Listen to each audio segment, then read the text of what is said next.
Hello students, welcome to ATB star the super learning platform. तो देखिए बच्चों, आज कॉन्सेप्ट में मैं तुम्हारे लिए लेके आया हूँ नया चैप्टर स्ट्रेट लाइन। ठीक है, तो दोनों के ही जेई मेन और एडवांस दोनों के पॉइंट ऑफ व्यू से बेटा काफी इंपॉर्टेंट चैप्टर ही है।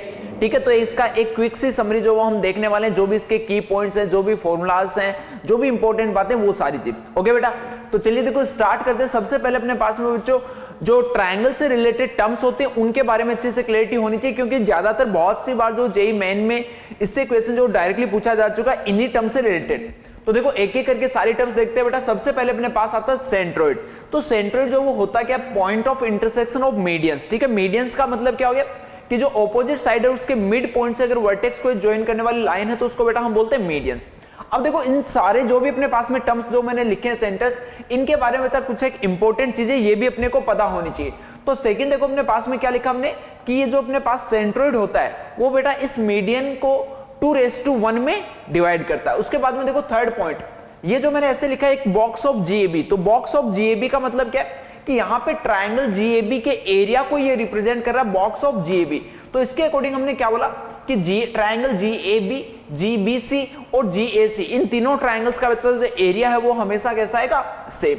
उसके बाद में सेंट्रोइड के कोऑर्डिनेट्स जो वो तुम्हें याद रखने होते हैं। तो ये अपने पास में क्या होंगे, सपोज ए जो वर्टेक्स है इसके कोऑर्डिनेट्स कुछ x1 y1 है, बी के x2 y2 और सी के x3 y3। तो उस केस में बेटा जो सेंट्रोइड होता है उसके कोऑर्डिनेट आएंगे x1 plus x2 plus x3 by 3 and y1 plus y2 plus y3 by 3। Clear. उसके बाद में बच्चों एक और चीज कि अपने पास में जो सेंट्रोइड होता है वो ऑलवेज ट्राइंगल के अंदर लाई करता है। कभी भी ऐसा नहीं हो सकता कि मीडियन का जो इंटरसेक्शन पॉइंट है वो ट्राइंगल के बाहर लाई करे। क्लियर।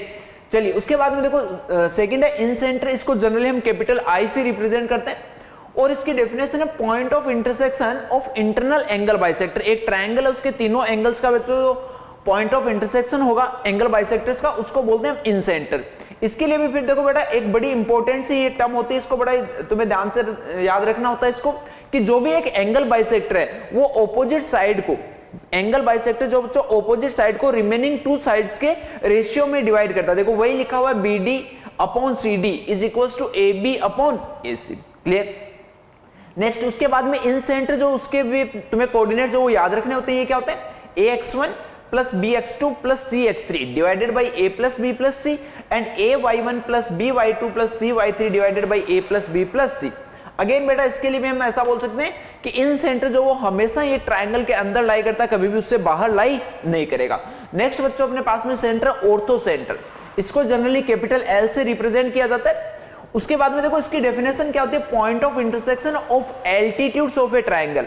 तो एल्टीट्यूड्स का मतलब क्या होता है कि अगर कोई भी एक ट्राइंगल है उसमें किसी भी वर्टेक्स से अगर तुम ऑपोजिट साइड पे, किसी भी वर्टेक्स से अगर ऑपोजिट साइड पे एक परपेंडिकुलर ड्रॉ करते हो तो बच्चों उसको हम क्या बोलते हैं, एल्टीट्यूड। उसके बाद में देखो इस केस में क्या है कि हम ऐसा नहीं बोल सकते कि जो ऑर्थो सेंटर है वो हमेशा ट्राइंगल के अंदर ही लाई करेगा। बेटा अगर ऑब्ट्यूस एंगल ट्राइंगल हो गया तो उस केस में क्या होगा, अपने पास में जो परपेंडिकुलर का इंटरसेक्शन पॉइंट है वो बच्चों ट्राइंगल के बाहर लाई करेगा। तो उस केस में हम क्या बोलेंगे, ऑर्थो सेंटर जो बाहर लाई कर रहा है। और राइट एंगल ट्राइंगल अगर बच्चों अपने पास में है तो राइट एंगल ट्राइंगल में हमेशा जो राइट एंगल होता है इसी को हम क्या बोलते हैं, ऑर्थो सेंटर। अब देखो यहां पे जैसे ऑर्थो सेंटर के कोऑर्डिनेट्स का फॉर्मूला बच्चों मैंने नहीं लिखा, जो अपने पास में होता है summation of xi tan a upon में समेशन ऑफ tan a। क्यों? क्योंकि देखो जब भी ऑर्थो सेंटर तुम्हें अगर फाइंड करना होगा तो उस केस में बच्चों हमेशा वो क्या करता है कि साइड्स की इक्वेशन देता है। तो अगर साइड्स की इक्वेशन गिवन है तो तुम क्या कर सकते हो, यहां पर परपेंडिकुलर की इक्वेशन फाइंड कर सकते हो और इस परपेंडिकुलर की। तो बेटा जब भी ऑर्थो सेंटर फाइंड करना तो हम हमेशा इसी वे से फाइंड करेंगे कि कोई भी दो परपेंडिकुलर दो एल्टीट्यूड जो उनकी इक्वेशन फाइंड की और उनका इंटरसेक्शन पॉइंट हमने लिख दिया। क्लियर। चलो उसके बाद में देखो नेक्स्ट आता है सर्कम सेंटर, जिसको जनरली हम कैपिटल O से रिप्रेजेंट करते हैं। तो बेटा सर्कम सेंटर क्या होता है, point of intersection of perpendicular bisector of sides. एक ट्राइंगल है, इसकी साइड्स हैं तो इनका परपेंडिकुलर बाइसेक्टर का मतलब क्या हो गया, एक ऐसी लाइन जो इस साइड के परपेंडिकुलर भी हो और इस लाइन को बेटा बाइसेक्ट भी कर रहे हो। तो इन सारी लाइंस का जो पॉइंट ऑफ इंटरसेक्शन होता है इसको हम क्या बोलते हैं, सर्कम सेंटर। क्लियर। अब फिर ये तो नेक्स्ट चीज देखो क्लियर ना कि सर्कम सेंटर का मतलब क्या हो गया, कि सर्कम सेंटर का मतलब है कि एक बेसिकली सर्कम सर्कल होता क्या है, एक ऐसा सर्कल जो कि इस ट्राइंगल की तीनों वर्टिसेस से पास हो रहा हो। तो इसका मतलब ये जो बेटा अपने पास में सेंटर होगा इससे तीनों वर्टिसेस की डिस्टेंस सेम होगी। तो ये लिखा है देखो OA equals to OB equals to OC। Again उसके बाद बच्चों सरकम सेंटर जो उसका भी ऐसा जरूरी नहीं है कि सरकम सेंटर जो वो हमेशा ट्रायंगल के अंदर ही लाई करे, सरकम सेंटर जो वो भी बच्चों ट्रायंगल के बाहर लाई कर सकता है, ठीक है इतनी चीज। चलो उसके बाद में देखो राइट एंगल ट्रायंगल का तुम्हें याद रखना होता है। राइट एंगल ट्रायंगल में क्या होता है कि जो अपने पास में हाइपोटेनस होता है, हाइपोटेनस का बेटा जो मिड पॉइंट होता है उसको हम क्या बोलते हैं, सरकम सर्कल। क्लियर। चलिए अब देखो इन सेंटर्स के बारे में कुछ एक स्पेशल पॉइंट्स हैं। जैसे इक्विलैटरल ट्रायंगल के लिए हम क्या बोलेंगे कि जो चारों सेंटर वो बच्चों एक ही पॉइंट पे कोइंसाइड करते हैं, ठीक है, वही सेंट्रोइड होगा, वही सेंटर, वही सर्कम, सारे के सारे एक ही पॉइंट पे लाई करते हैं। उसके बाद में अगर इक्विलैटरल ट्रायंगल नहीं है, इक्विलैटरल ट्रायंगल के अलावा बच्चों और भी कोई ट्रायंगल है, तो उस केस में ये तीन centre, ortho centre, centroid and circum centre, ये हमेशा बच्चों कोलिनियर होंगे। कोलिनियर का मतलब एक ही लाइन में लाई करेंगे। और इनमें हमेशा एक रिलेशन जो वो भी फॉलो होता है, क्या कि जो सेंट्रोइड है वो ऑर्थो सेंटर और सर्कम सेंटर को ज्वाइन करने वाली जो लाइन है उसको हमेशा बेटा 2:1 में डिवाइड करता है। क्लियर। नेक्स्ट देखो एक और, ये दोनों पॉइंट जो वो काफी ज्यादा इंपॉर्टेंट है, इनसे बेटा जेईई एडवांस में भी इससे रिलेटेड क्वेश्चन जो पूछा जा चुका है। क्या बोला यहाँ पे, image of orthocentre with respect to any side lies on circumcircle. ठीक है, अगर ऑर्थो सेंटर है उसकी किसी भी साइड के अबाउट अगर तुम इमेज फाइंड करोगे तो वो हमेशा सर्कम सर्कल पे लाई करता है। एंड सेकंड बेटा बोला गया कि एक ट्रायंगल में अगर कोई भी वर्टेक्स ले और उस वर्टेक्स के अलावा जो बाकी के दो वर्टेक्स है उनके इंटरनल एंगल बाइसेक्टर ले, तो उस वर्टेक्स के इंटरनल बाइसेक्टर के अबाउट जो बेटा इमेज होगी वो उस वर्टेक्स के ऑपोजिट साइड पे लाई करेगी। ये चीज लिखिए, ठीक है। तो इन दोनों नोट्स को तुम्हें बहुत ही अच्छे से बच्चों ध्यान रखना है। क्लियर। चलो उसके बाद में देखो टर्म्स आती है अपने पास में एरिया ऑफ ट्रायंगल। अगर एक ट्रायंगल है उसके वर्टिसेस अपने को नोन है तो उसका एरिया हम बच्चों कैसे इस डिटरमिनेंट की हेल्प से फाइंड करते हैं। अब सपोज 3 पॉइंट अपने पास में ऐसा बोल देते हैं कि 3 पॉइंट कोलिनियर है, तो इसकी कंडीशन क्या होगी। तो बेटा सिंपल सी चीज है कि अगर तीनों पॉइंट्स कोलिनियर हो गए तो उस केस में हम क्या बोलेंगे कि ट्रायंगल ही फॉर्म नहीं होगा। अगर ट्रायंगल फॉर्म नहीं होगा इसका मतलब उसका एरिया 0। तो हमने क्या बोला कि अगर 3 पॉइंट्स कोलिनियर है तो बच्चों एक ट्रायंगल का एरिया से लिख के उसको 0 कर दो। अब ये तो बात होगी ट्रायंगल के लिए। बच्चों अगर कोई भी एक पॉलीगन है एन साइड का जिसके अपने पास में जिसके वर्टिसेस जो अपने पास ऐसे गिवन है, अब इसका एरिया तुम्हें लिखना है। तो इसकी देखो डायरेक्ट एक ट्रिक है, ये इस ट्रायंगल के लिए भी एप्लीकेबल है। क्या लिखोगे 1/2। ये बच्चों सबसे पहले सारे वर्टिसेस जो तुम्हें ऐसे लिख देने x1 y1 x2 y2 और लास्ट में सबसे पहले जो वर्टेक्स लिखा उसको वापस से एक बार रिपीट कर देना। उसके बाद में क्या करना है, क्रॉस मल्टीप्लाई करना है। जैसे x1 y2 plus x2 y3 plus x3 y4, last में कहां तक जाएगा xn y। मतलब इस टाइप वाला क्रॉस मल्टीप्लाई सारे एलिमेंट्स में तुम करो जैसे ये लिखा हुआ है। फिर उसमें से बेटा माइनस कर देना है इस टाइप वाले जो एलिमेंट्स का क्रॉस मल्टीप्लाई आ रहा है उसको, जैसे x2 y1 x3 y2 last में क्या आ जाएगा x1 y। तो इसको बच्चों तुम्हें डायरेक्टली याद रखना है। क्लियर। चलो उसके बाद में देखो एंगल बिटवीन टू लाइंस है बच्चों अपने पास में, जिसमें एक का स्लोप जो वो m1 है दूसरी का स्लोप m2 है। तो उनके बीच का एंगल हम लिखते हैं theta equals to tan inverse of mod m1 minus m2 upon 1 plus m1 m2। तो बेटा मोड लगाने के पीछे देखो लॉजिक यही है, क्योंकि अपने पास में ये एंगल थीटा तो ये एंगल जो वो क्या आएगा पाई माइनस थीटा। तो इसका मतलब कि मोड लगाने से दोनों वाले एंगल जो वो बेसिकली हम ये वाला एंगल हम फाइंड करना चाह रहे हैं। ठीक है। चलो उसके बाद देखो अब लाइंस जो है वो ऐसी भी हो सकती है, दोनों लाइंस जो पैरेलल हो या फिर दोनों लाइंस म्यूचुअली परपेंडिकुलर हो। तो बेटा अगर पैरेलल हुई इसका मतलब क्या है थीटा 0 आने का मतलब m1 जो वो किसके इक्वल हो जाए m2 के। उसके बाद में अगर लाइंस परपेंडिकुलर है यानी थीटा 90 डिग्री, तो थीटा 90 डिग्री कब बनेगा बच्चों, जब यहां पे अपने पास में m1 डिनोमिनेटर जो 0 बने। तो डिनोमिनेटर 0 कब बनेगा, जब m1 इंटू m2 जो वो कितना हो -1। क्लियर।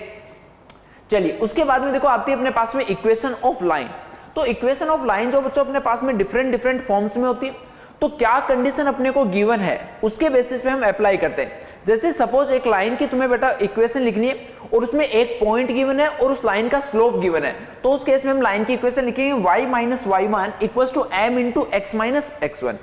m क्या है यहाँ पे उस लाइन का स्लोप। उसके बाद में 2 पॉइंट फॉर्म। अब सपोज 2 पॉइंट अपने को गिवन है x1 y1 and x2 y2, उन दोनों को ज्वाइन करने वाली लाइन की इक्वेशन लिखनी है। तो अगेन बच्चों सेम यही चीज है, बस यहाँ पे अब जो स्लोप है वो डायरेक्टली नहीं गिवन होके इनडायरेक्टली गिवन है। जब भी अपने पास में 2 पॉइंट गिवन होते हैं तो उसका स्लोप हम क्या लिखते हैं y2 minus y1 divided by x2 minus x1। तो ये स्लोप को रिप्लेस कर देगा। क्लियर। उसके बाद में सपोज अपने पास में एक लाइन का स्लोप गिवन है बच्चों और उसका y इंटरसेप्ट गिवन है। y इंटरसेप्ट का मतलब क्या है कि वो लाइन जो वो वाई एक्सिस को ओरिजिन से कितनी डिस्टेंस पे इंटरसेक्ट कर रही है, उसको बच्चों हम क्या बोलते हैं, वाई इंटरसेप्ट। तो स्लोप इंटरसेप्ट फॉर्म में जो वो क्या हो जाएगी, y equals to m x plus c. Again m क्या है इसका स्लोप और c है बेटा y इंटरसेप्ट। क्लियर। उसके बाद में इंटरसेप्ट फॉर्म, इसका मतलब क्या है कि कोई भी एक लाइन है वो अपने पास में सपोज x एक्सिस पे बेटा एक इंटरसेप्ट फॉर्म कर रही है a लेंथ का और y एक्सिस पे लेंथ इंटरसेप्ट फॉर्म कर रही है b लेंथ का, तो उस केस में हम उसकी इक्वेशन लिखते हैं x upon a plus y upon b is equals to 1। उसके बाद आती है बेटा एक नॉर्मल फॉर्म। तो नॉर्मल फॉर्म का मतलब अपने पास में क्या हो गया कि जैसे एक लाइन तुम्हें गिवन है, उस लाइन के बारे में तुम्हें क्या क्या कंडीशंस नोन है वो देखना। एक तो बच्चा इसकी लाइन की ओरिजिन से डिस्टेंस अपने को पता है, लाइन जो उसकी ओरिजिन से डिस्टेंस है p।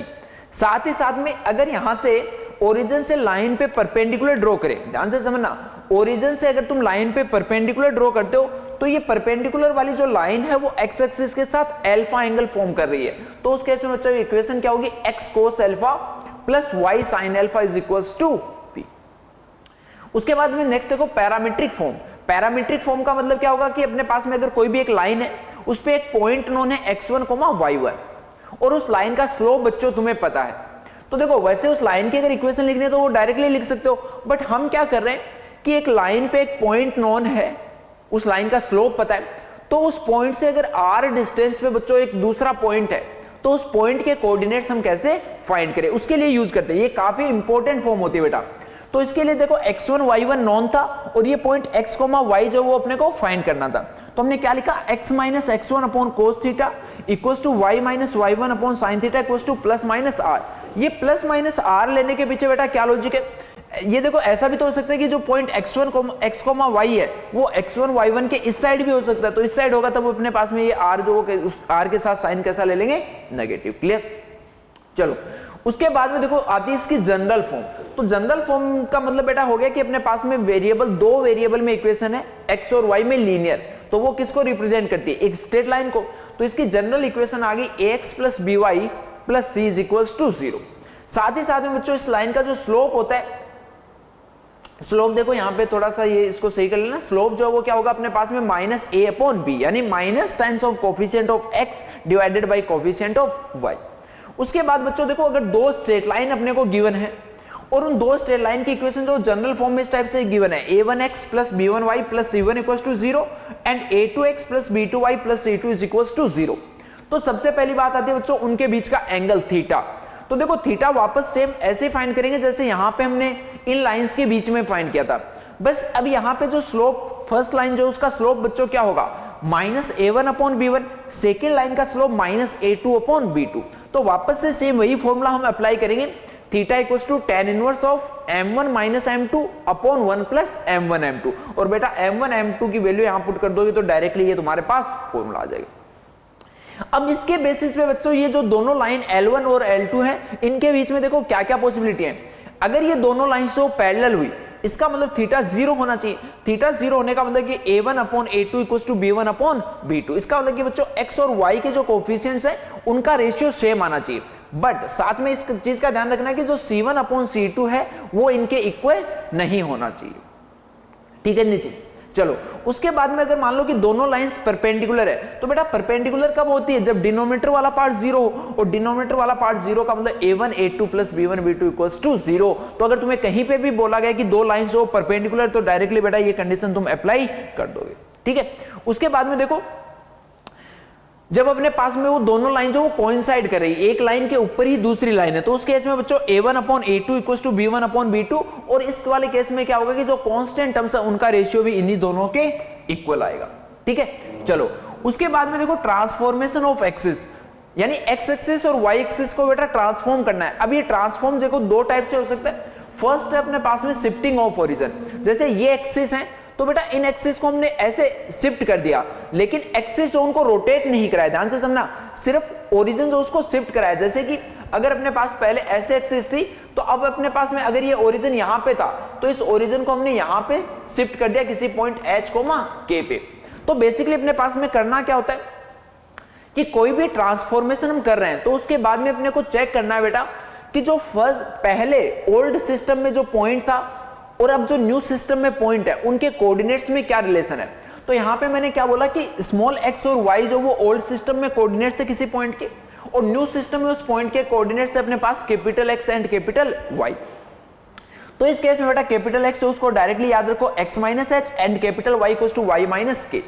उसके बाद में बच्चों आता है कि एक्सिस जोन को रोटेट करा दिया, और रोटेट भी बेटा कैसे करा रहे हैं, अब ओरिजिन जो उसको फिक्स रख दिया, ये y एक्सिस हो गई, ये x एक्सिस, सिंपली हमने क्या करा है इसको रोटेट करा दिया। रोटेट कराया तो अगेन बच्चों x और y में अपने को रिलेशन फाइंड करना है, तो सिंपली ये टेबल याद रखो, ऊपर स्मॉल xy नीचे कैपिटल XY। अरे स्मॉल XY का मतलब छोटा XY, तो छोटा बड़े के ऊपर बैठेगा ना, ऐसे याद रखो कि ये कैपिटल X और Y जो है वो क्या है, बड़े हैं, तो बड़ा जो वो नीचे रहेगा उसके ऊपर छोटा बैठेगा, तो X एंड Y यहाँ पे आ गए। और ये बच्चों याद रखो cos theta sine theta minus sine theta cos theta. अब इसका मतलब अब यहां से देखो क्या है, अगर तुम्हें कैपिटल X लिखना है, कैपिटल X लिखना है तो बेटा इस डायरेक्शन में चलो, तो कैपिटल X बताइए क्या लिखोगे, X cos theta plus Y sine theta. Similar way में कैपिटल Y क्या लिखोगे, minus x sine theta plus Y cos theta. Clear है बच्चों। सिंपली अगर तुम्हें स्मॉल x लिखना है तो वो क्या लिखोगे, capital X cos theta minus Y sine theta. Small y बेटा क्या लिखोगे, x sine theta plus Y cos theta. Clear है फंडा। चलो उसके बाद में देखो, अगर तुम्हें एक कोई पॉइंट नोन है, उस पॉइंट के बच्चों एक लाइन से अपने पास में परपेंडिकुलर डिस्टेंस हो तुम्हें फाइंड करनी है, तो वो देखो कैसे फाइंड करोगे। ये अपने पास में लाइन की इक्वेशन गिवन है, ये पॉइंट था x1, y1, तो ये बच्चों डायरेक्टली फॉर्मूला होता है इसका mod of ax1 plus by1 plus c divided by root over a square plus b square. इसका मतलब क्या है कि जो पॉइंट x1, y1 है इसको लाइन की इक्वेशन में पुट करके मॉड लेना है और divide by coefficient of x square plus coefficient of y square का अंडर रूट। ठीक है बच्चों।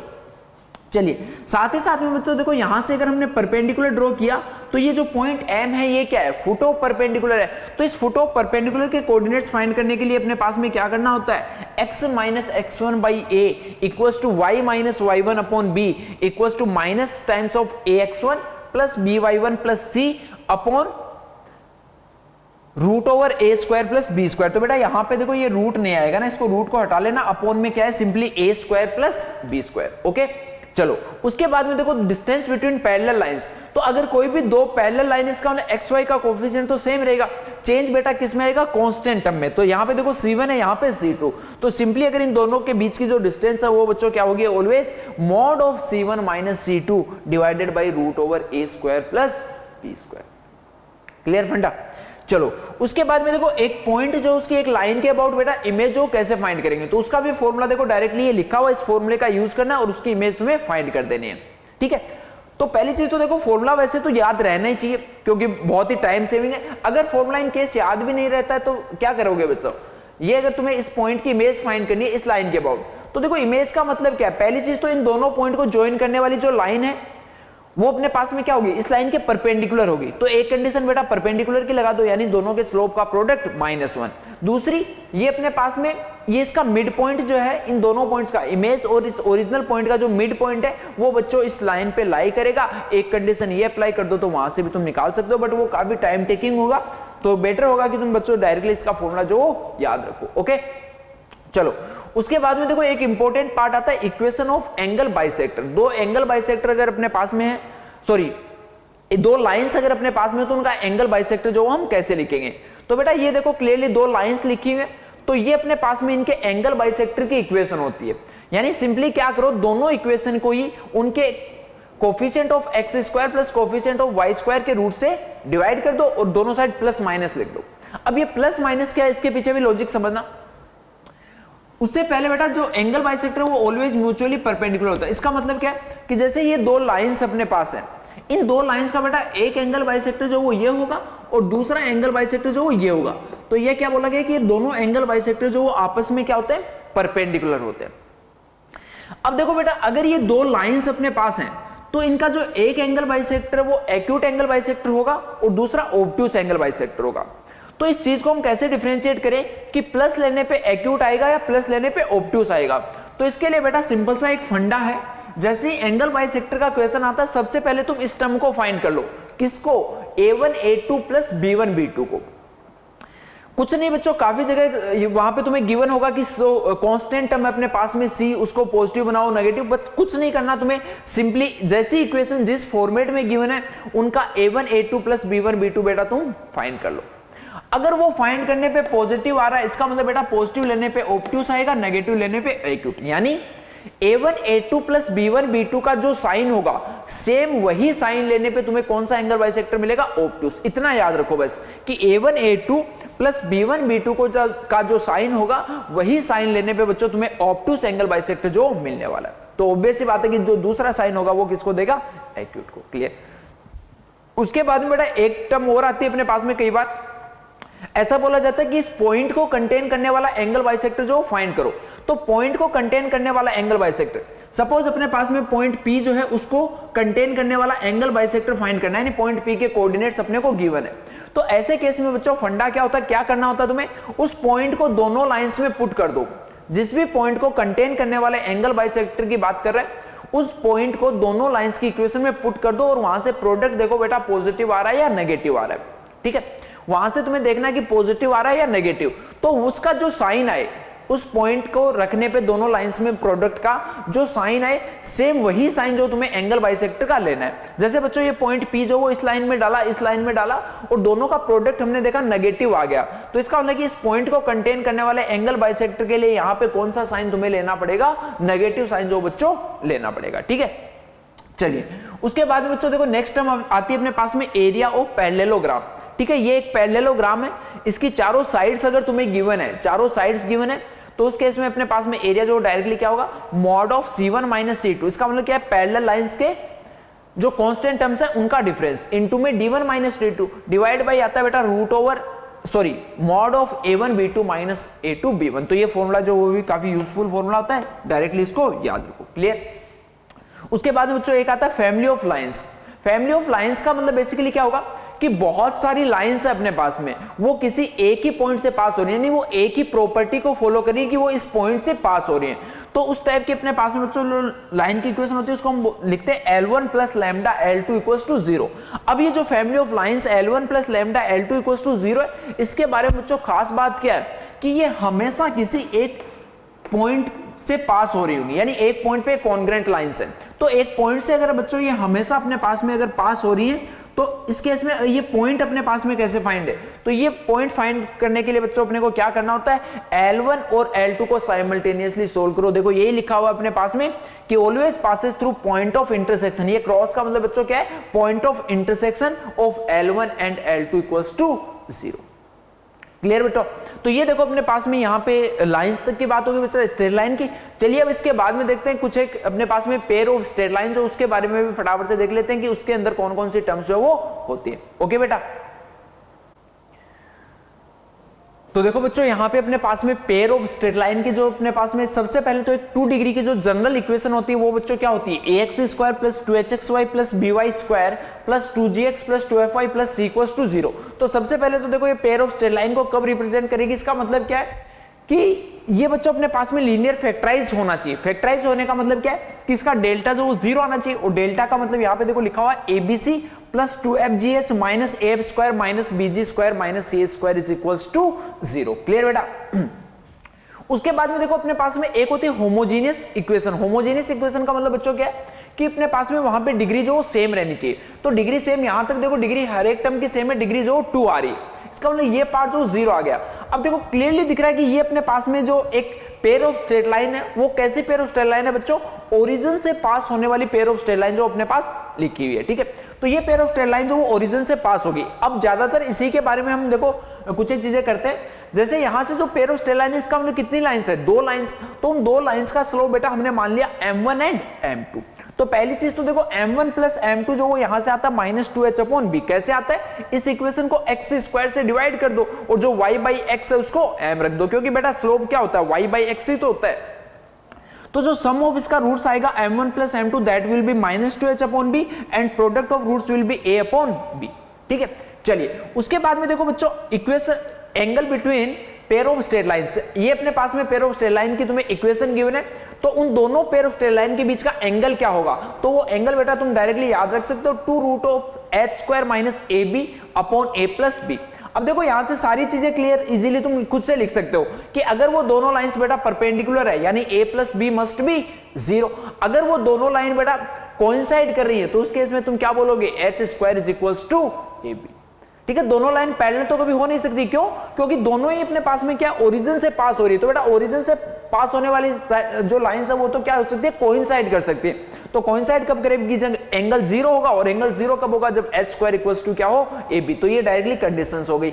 उसके बाद में बेटा सपोज अपने पास में ये एक 2 डिग्री की जनरल इक्वेशन गिवन है, यानी pair of straight line given है।